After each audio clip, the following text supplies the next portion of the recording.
Uoči prve od dve uzastopne utakmice Crvene zvezde u Ligi šampiona protiv engleskog Tottenhema, obratio sam pažnju na zvanične sajtove srpskog šampiona i kluba iz Londona.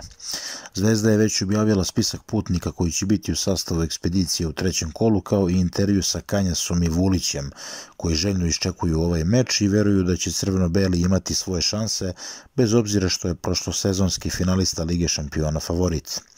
Trenutno su u padu forme i to bi se možda moglo iskoristiti, međutim ne treba zaboraviti činjenicu da Tottenham igra u jednoj od najjačih liga na svetu. Kada je reč o njihovom zvaničnom sajtu, oni su pored ligaških najavili i utakmicu sa Zvezdom u Ligi šampiona, kao i podatak da će karte za susret u Beogradu za njih koštati 46 funti, što je negde oko 53 evra. Podsjetimo, još ranije je UEFA propisala kaznu klubu sa stadiona Rajko Mitić, koji neće moći da računa na podršku svojih navijača u Engleskoj.